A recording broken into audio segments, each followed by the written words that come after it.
This coverage is brought to you with 0 YouTube ads in the first 24 hours, courtesy of Arby's.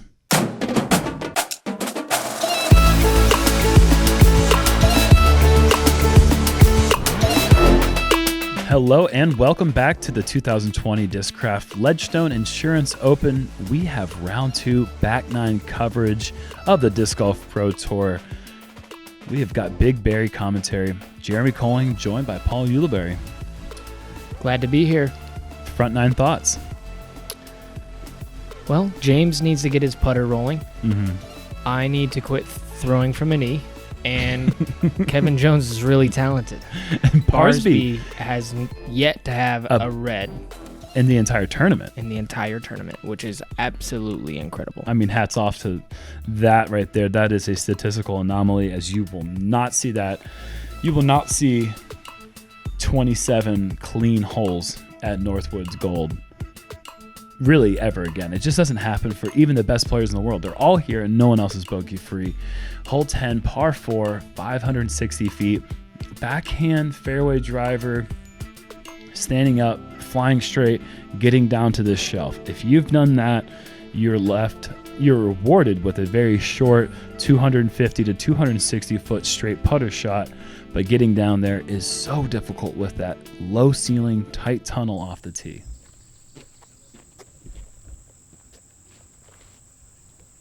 Yeah, and this is a really delicate tee shot because a lot of people like to hit gaps from left to right. Watch Kevin's disc here drift to the right. That's great, but once you drift to the right, you have those trees to contend with. So that's going to give him something. That is a great kick.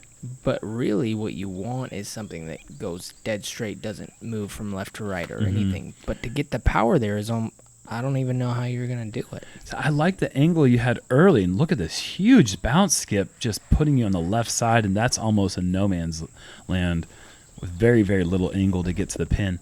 But I like your initial angle early. If that had stood up just a bit, you would have been in the money zone.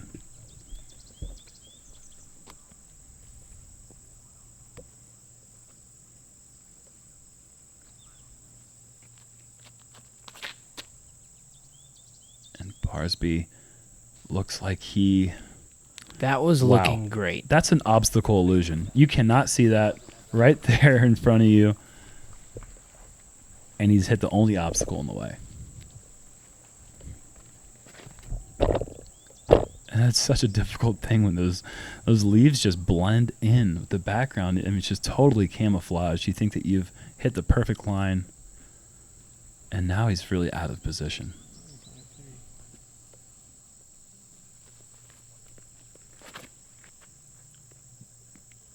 James is so good at this shot. This is leaking a little bit perfect. And the worst roll right at the end. Yeah, if he doesn't hit that tree, he might even have like an 80-footer with the way that it was skipping down the hill. But it didn't hit the tree, then did a back skip roll out into jail. Hole 10.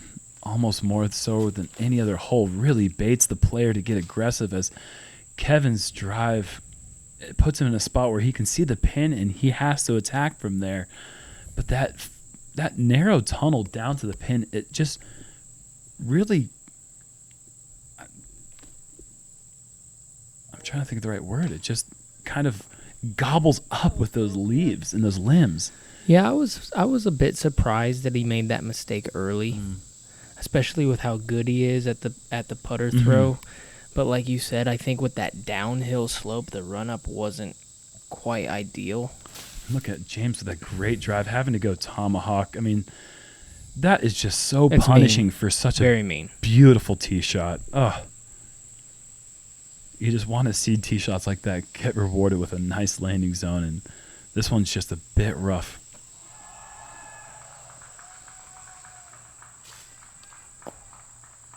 That'll work. Barsby pitching his way up there. Short par putt. Kevin trying to do something spectacular from 100 feet. That'll be a short putt for the par.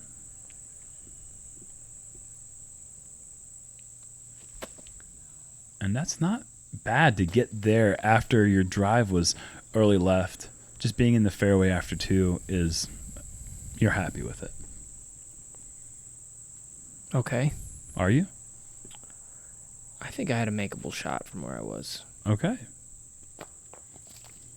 And then I tried to make that one, and if the basket was 32 feet left, I would have done so. So, no, not happy. Not happy camper.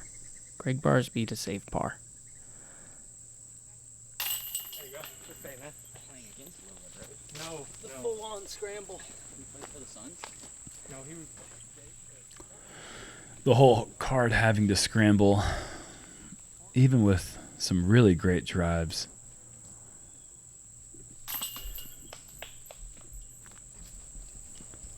Holes averaging 4.3, 15% of the field, 27 players were able to pick up the birdie 3.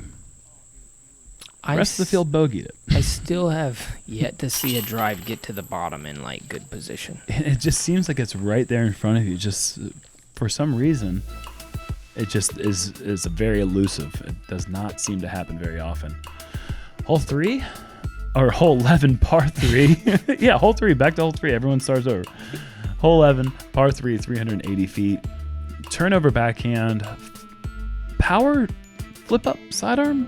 Maybe a little bit of flex are the two main options. Again, just like we saw in round 1, you just want to avoid those 3 not random, but those little scraggler trees right there in the middle. You miss those and you'll be rewarded with a putt from either circle 1 or circle 2.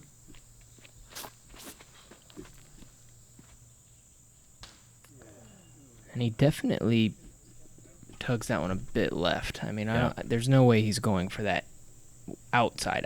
You don't think so? No, I don't think so. I I was a mean, little look how curious the way small he that was- is. Oh, he went left at that initial Yes. one. Okay, so he's trying to go left side the whole way, but not. That was the next gap over. I was trying to do a hyzer flip, and I threw sidearm roller. So, I'm on fire. Kind of heating up right now. You're staying away from the bogeys, which is really one of the most important things Don't to do. jinx it. Okay, well. Knock on wood. Hurry. Barsby. This is looking good. That's where so many forehands land. And that just outside the circle, just about 3 or 4 trees in between you and the basket. Very commonplace. James has his Roadrunner.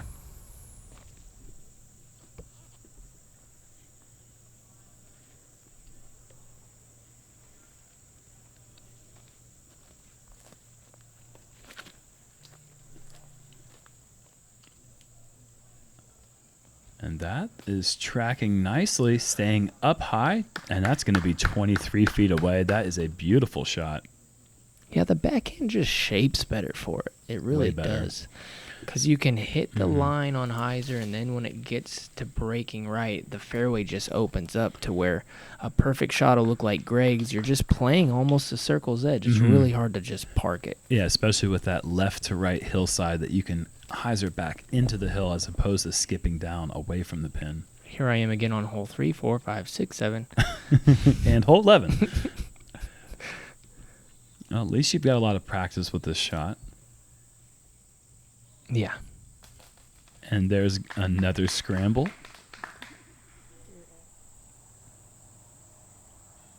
This course has a way of just grinding it out of you. It's like it takes really so much. does. It takes so much patience.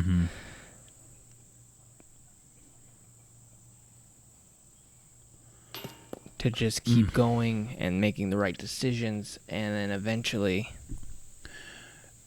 The birdie putts here feel so important because they just, at times when you're not on fire, they feel so rare. It feels like you could go a period of 2 hours from your last birdie putt because the course plays so slow.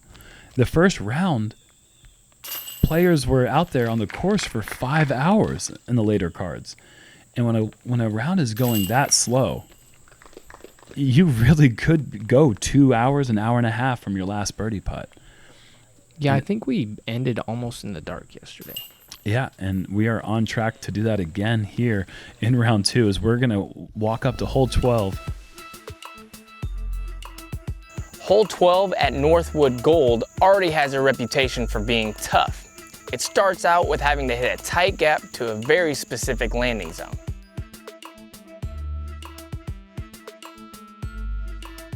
Welcome to the best case scenario.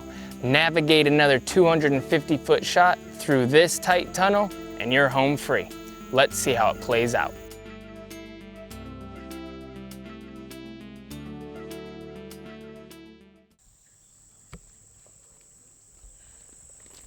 And after probably, an hour-long wait, we are teeing off on hole 12. There's usually 3 to 4 groups backed up on this hole. The hardest, most demanding tee shot on the course.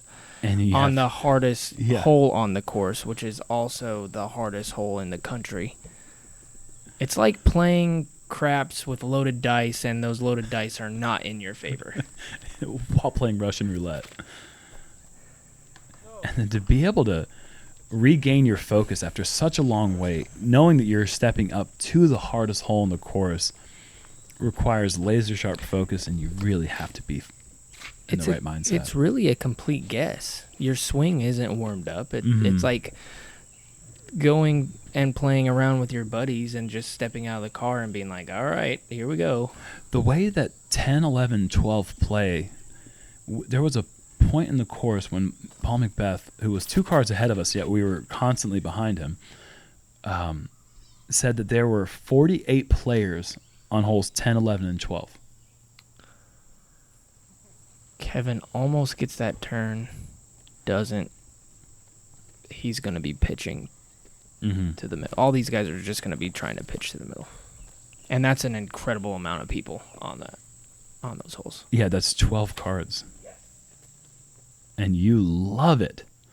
And I was just happy to hit that initial gap. Yeah. I know that if you don't make it out of that gap, 6 is your best possible case scenario.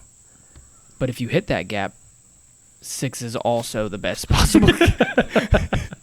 And Gregg trying to go that in and out, and he just catches the right side. But you'd rather be left than right here, I believe. Yes, first, absolutely. You left is much preferable. And James had the worst kick ever, but then the best kick ever on top of it. And now he's going to have a really tough shot, but to be in the middle was very fortunate. Yeah, and that just drifted a bit too far right, and that's going to be behind a couple of trees that will be playing tricks on James' third. And he had he made me go back and look at this shot, and it was a putter's width. It looked like, oh, no problem. No, that was an incredible shot right there to get back to the fairway from Gregg Barsby. Oh, good effort, and Kevin now having to just pitch to where you'd really like to have the best drive ever land. If you could get a drive here, you're like just loving life. And you're lining up the forehand. And look at this gap. Oh, beautiful shot. I don't even know why I did that. I could have just laid it up, and I thought, why not? Yeah, why not? Bottom of the hill into is huge. Barsby lining up the roller. Is this too far right? Oh, no, it cuts. Oh, wow. What a shot from Gregg Barsby. Just enough energy to get to the top of the hill, sitting in the middle. He knows how incredible that was. And this is actually an interesting point. A month ago, he makes that shot, and there's no reactions. A couple buddies being like, "Hey, good job," and he, good. Oh, and Conrad, sorry to talk over James catching a really bad break. That's gonna be tough to recover from. Oh, I mean, out of bounds and just in a horrible place. Yeah, that was very helpful. But that's momentum shift for Gregg. He does this miracle shot, takes the hat off, salutes the crowd. It's just, it's better. It's a better feeling. And now James is going to be on the right side, and that's a bad place to be as well. You just cannot attack the green from that spot. And look at you getting aggressive from that is not a place you see people get aggressive. This could be skipping out of bounds, but no, it's in bounds. It's safe. That was a huge shot. You're going to be looking at a long look for the unicorn 4. I mean, we just got to call it that. That's an Eagle 4 you're looking at. Yeah, Kevin, I asked Kevin where my sidearm went, and he said, well, you're not getting a 4. And I looked at him. Oh, no, I he said that? wow, really? Really, buddy? Oh, goodness. And then I threw that shot, and he said, I think you're out of bounds. And he was just coming after me. Oh, a little gamesmanship. Mm-hmm. Now, this is an important shot for Gregg as his bogey-free stretch is still on the line. He's going to have a long putt to try to remain quote-unquote bogey-free. But even if he takes a 6, I'm going to not call it a bogey. And James is just looking to get off this hole and move on to hole 13.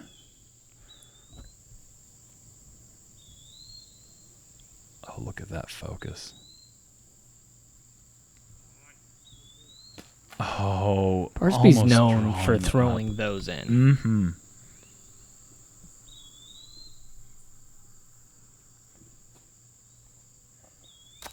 Oh. Kev was right. Well, you weren't out of bounds. He said I wasn't getting the 4. I said bet. He took the bet. He wins. Did you lose any money? No. Nope. Okay.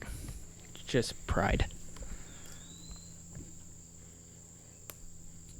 Speaking of pride, there's going to be a lot of people's pride hurt on this one, man. James just dropping 3 strokes in.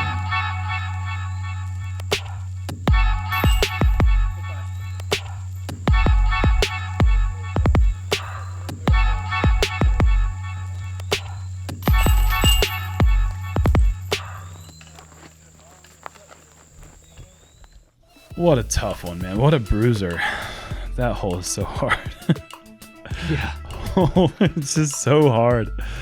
Hole 13, par 4, 650 feet. And compared to that one, this feels like it's so easy. But put this on any other course, this is like a super tough par 4. Shot's going to be a backhand straight shot that doesn't drift left because there's out of bounds left the whole way down the fairway. And if you throw a forehand, you can't skip too far right because the entire right side is blocked with a ton of these really tiny trees. You got to keep it in the middle. You want to throw about 330 to 340 feet off the tee. And the only player to avoid the red numbers on 12, and that is bringing that right side into play. You might be able to swing a second shot, though. Yeah. I actually got a fortunate break to keep going past that initial set. I feel like that's where you really get kind of hung up. This is impressive right here. This is a really flippy, understable F5. Okay. One bad flip of the wrist and that thing cut rolls left, not just goes left. So the control that he had with that, and he's been working on this shot, I know, because he's told me he's been working on this in the off season, and to pull it out right there, just good on you. And that is a really nice shot from Gregg to keep that one wide, trusting the left side the whole way.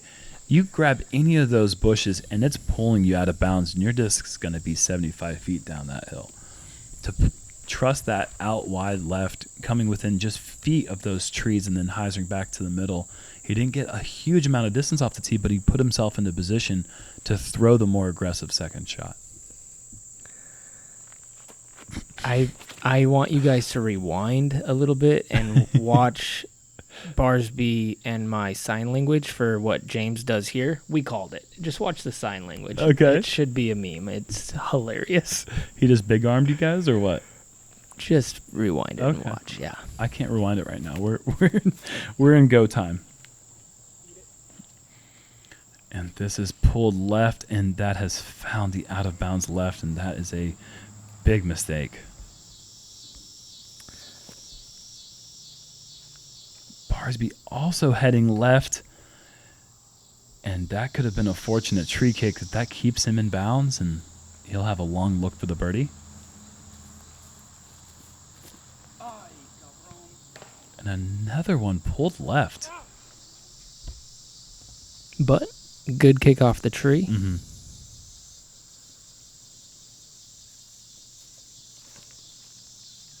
Then James, you could put both of his tee shots and up shots on replay. They're identical. From round one to round two. Yep, Yeah, round one to round two.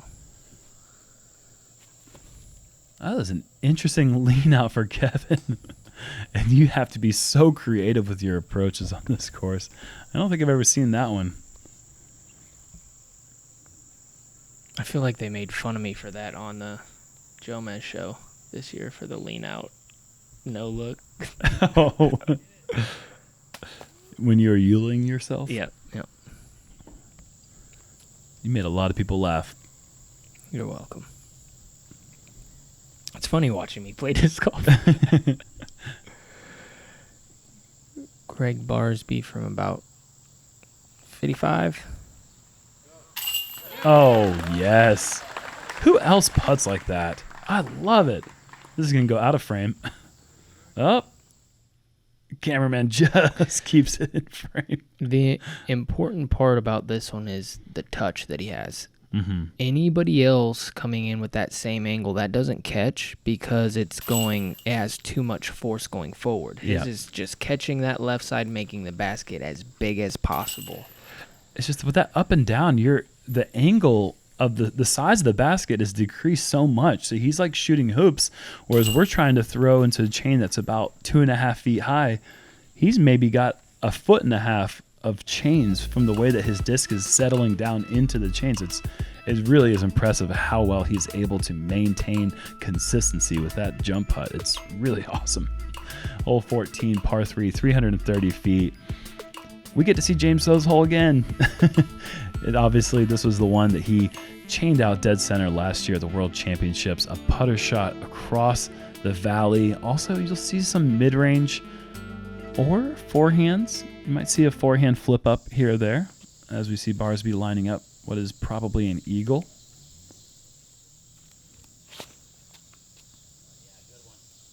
Yeah, it does not like that one. Never got it turned over. Barsby looking to just barely drift the slightest bit of anhyzer on that one. Never got to that point. Looked like he nestled into circle two, though, and we just saw him hit a bomb from 55 feet. So, well, this is a much scarier putt onto the screen from the right side of the fairway. Oh, James has yanked this one over to the right, but a good result. Yeah, deal.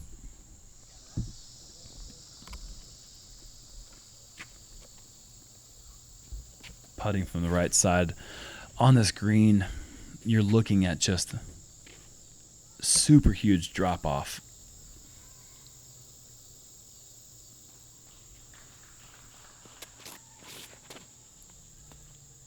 Look at that control. And the tree kick to save it from going 35 long. Kevin's going to have 27 feet left.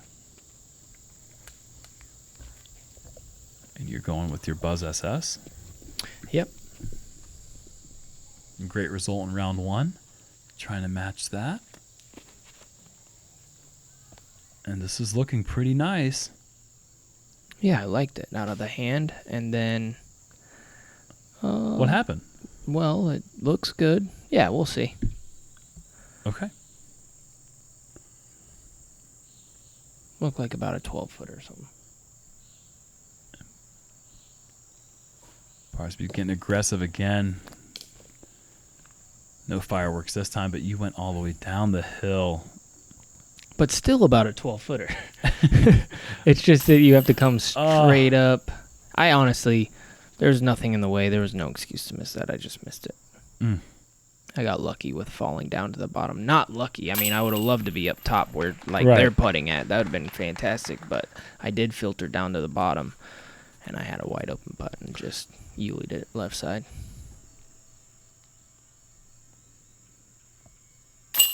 I think it's interesting where Kevin was and where you were, because where Kevin was my first putt for birdie, and then where you were was my second putt for par. And I actually did make that one. Uh-huh.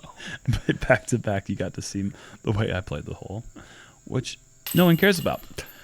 As we see one birdie. Oh, no, James Conrad with the birdie as well. Kevin and James picking up the birdie, and Barsby and yourself with pars. Moving on to hole 15, par 3, 320 feet. These two trees in the middle really make the player make a decision whether it's going to be a sidearm turnover or a backhand turnover. Both shots are equally difficult. As you get over, you have to clear this rock wall to get in bounds on this tiny island.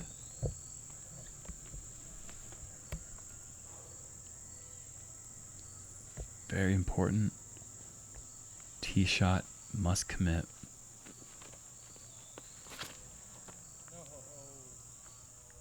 James going. He actually gets over. Now he does go out of bounds, but the initial to beat those first couple was huge because he goes left right there. He's OB 45 feet off the tee, and now he goes OB, of course, but he's got he a has putt, a jump for the par. putt. Yeah. Yep. And Kevin gets a good kick initially, but then it filters to the out of bounds. Wow, that was crazy how fast that redirected it. But also probably a good kick. It could have kicked straight right, and that's OB as well. So at least he'll have a putt for the par. Gregg's so good at this shot. Just looked like there was nothing in the way. He was calling for it to go in. He put the finger up. Yeah. And it was just short. Raptor. And that is actually a great reaction. Best off the case tree. scenario, yeah. Yeah. That so easily could kick right in that early out of bounds that you're speaking of. Do you know those race cars that have the parachute that comes out the back of it? Is that what you're saying your approach is? I feel like that's what happened to my disc right there. Like I threw it and I was like, oh yeah, it's fine. And then all of a sudden it was like, boom. That's what I thought happened. That's the way I felt. And that putt for the 4, and you're going to drop 2 shots with that. That also had a parachute on the putt there. Oh, no. Kevin to try to save his par, and he is low, and this hole is really punishing this lead group. Yes. Except for Barsby. Barsby's just sitting back being like, Okay. Yeah. Come What's on back going to on? me. Oh, and a crazy scenario there.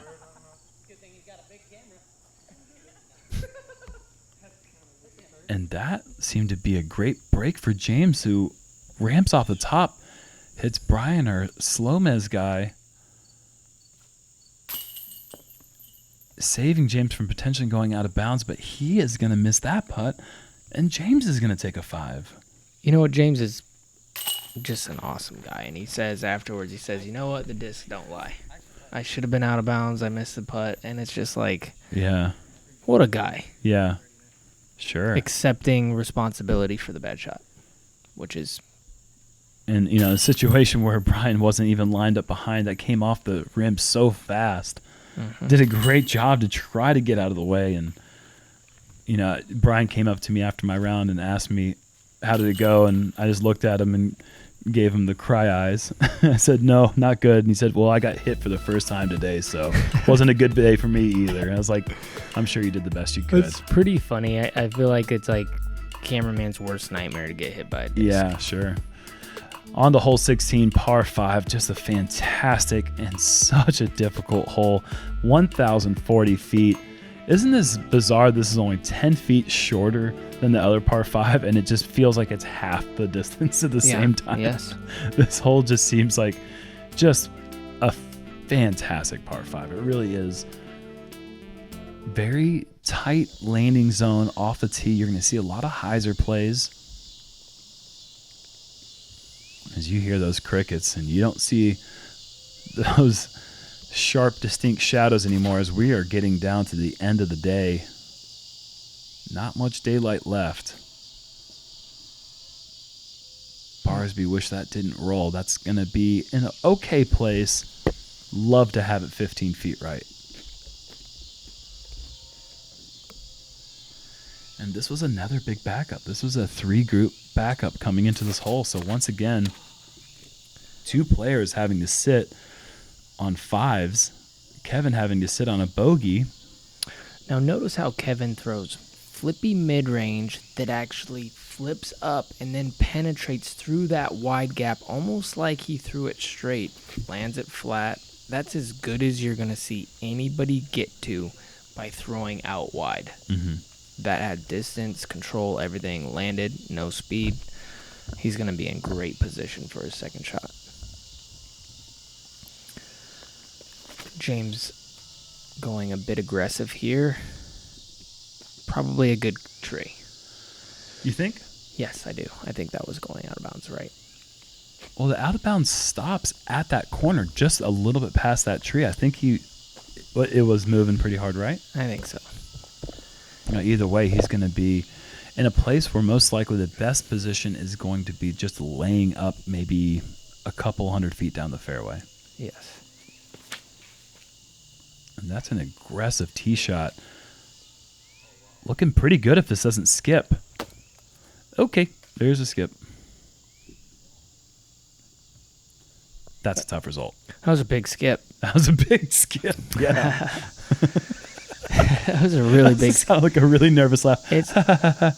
It got so far down there that I was arguing with the group that it skipped, and they're like, nope, that just flew straight in there. And I'm like, really? I didn't think I threw it that high, but I'm so happy to see it skip. Like, I am awesome. so happy right now. That is so funny. At that time, and this is a little bit, going left, by the way, is death. It is not. No good. No. It's a ditch. Oh, blistered. Such a good shot. Kevin's going to have a putter approach for his third. Yes. We've seen this before. Yep, my usual. The ringer special. The get back in jail special. Yeah, not great. But from there, I was actually happy. Conrad, is that going to stand up? That's perfect. And speed up. That was an awesome shot.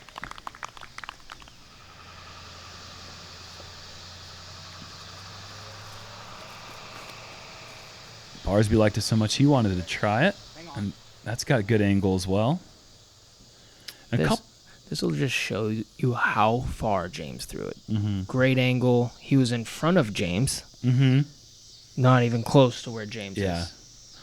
And a couple of years ago, James was not throwing the roller very often, only to maybe get out of jail. Now he's going with it pretty often, and you can see he's got great angle control.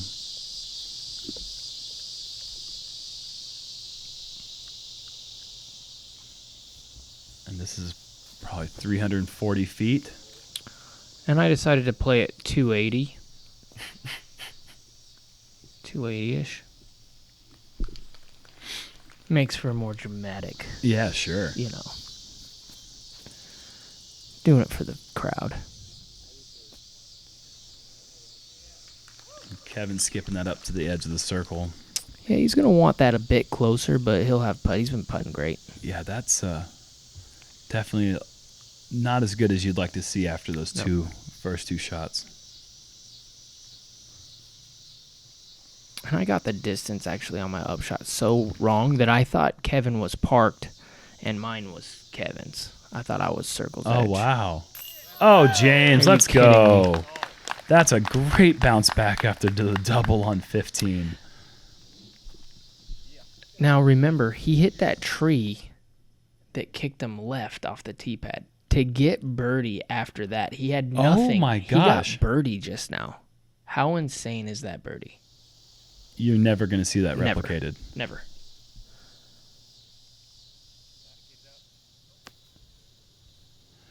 I'm like, yeah, you just reminded me how insane that birdie was. Kevin, that's such a tough putt after kind of botching that last approach. Agreed. He's in a good zone. Mm-hmm. He's keeping a nice even keel, and he's leading the card right now. I believe he's still leading the tournament. Yeah, at this point, yes.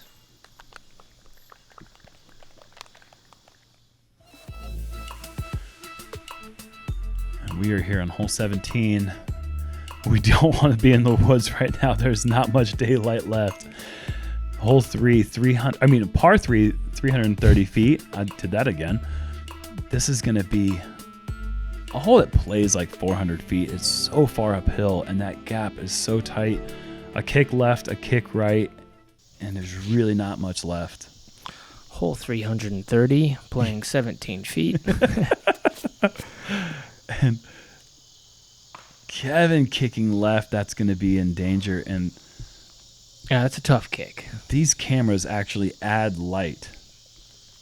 So you just have to kind of use your imagination on how dark it actually is right now.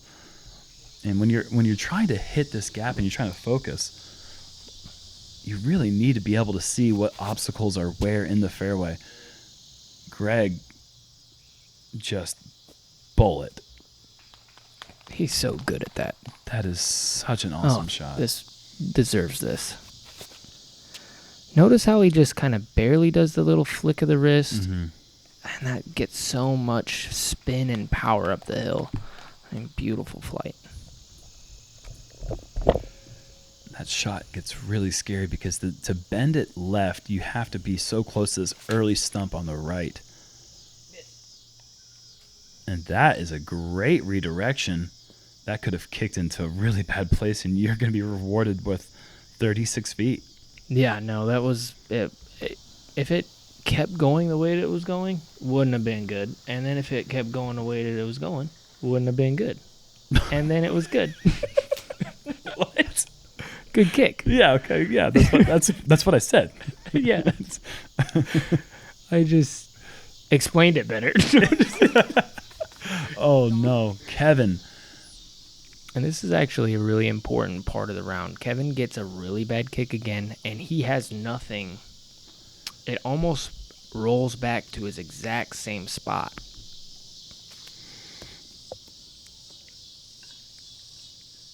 All right. Mission accomplished. So this will actually be for his 5. Because we missed a shot. He threw one, maybe 1 foot. Oh, my goodness. No! I missed it left. Barely. I mean, it was left. Yeah, of course.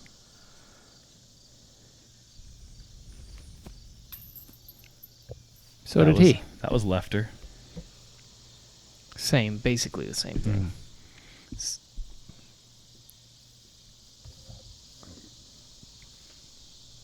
Kevin regrouping. Something caught his eye. Regrouping. Making sure this doesn't turn even worse, which is pretty smart on his part. Yeah, good reminder for anyone at home who struggles with maybe some doubts on your putting. If you ever feel like you're about to miss, step off the putt. Big tournament situations, as Gregg taps this in to get 3 on him. Big tournament situations, when things have happened, just like what just happened to Kevin. He hit one right in front of him, hit something in front of him again, and now he has that for a double bogey. Gets worked by somebody walking. It is really easy to not get focused and just want to get out of there, and then miss that one, take 6. And he regrouped. Yeah. He's done it before, and that's why he stepped off. Yeah, a lot of people have to make that Absolutely. mistake to learn from it. Learn from us. Take your time, regroup. Moving on to 18. Easiest hole in the course, so finally it kind of gives you a little bit of a hug as you leave towards the parking lot and get to go home and think about the bruise that you just, all the bruises you're going home with. It's a par 4. Just want to get out the gap. Throw it 400 feet and leave yourself a 260-foot approach.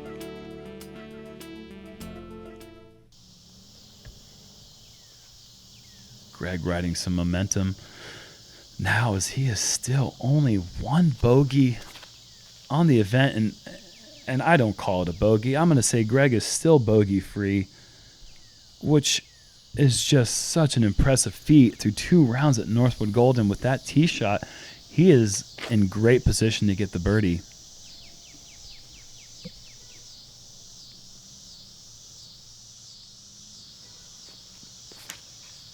And this is pulled right, and this has got to start fighting left. Nope. And that is going to be a really hard spot to get up and down.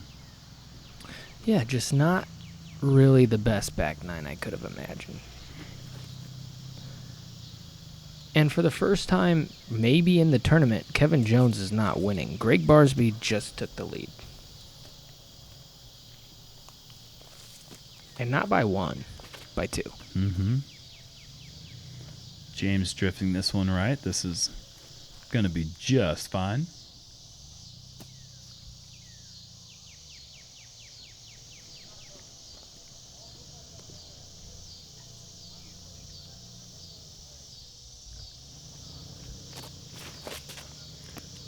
Oh, okay. Well, Kevin with the slip still able to power it enough to get around the corner. That's going to be just fine.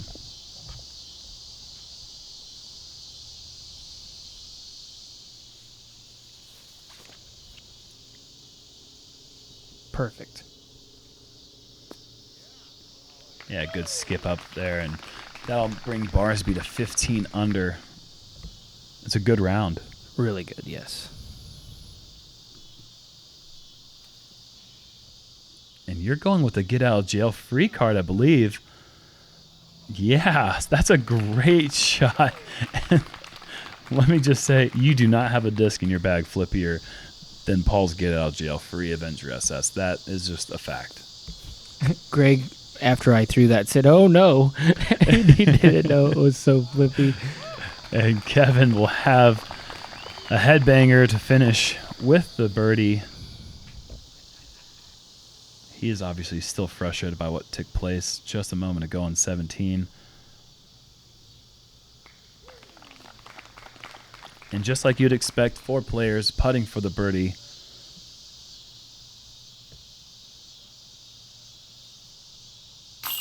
And that's up and in. And as we move closer to the star frame, just a reminder that these star frame birdie promotions, JomezPro proudly contributes to Edge, who have put over 100,000 lightweight golf discs into kids' hands while introducing the great lifetime activity of disc golf. Get out of jail free. And we are going to have that star frame right here as Kevin taps in, finishing his round with a birdie the way he started it. But a little bit of action got mixed up today, as you would expect here at Northwood's Gold. We are done with the woods. We are moving to the open Eureka Lake. It is a completely different style of disc golf, and it's going to be very interesting to see some shots fly.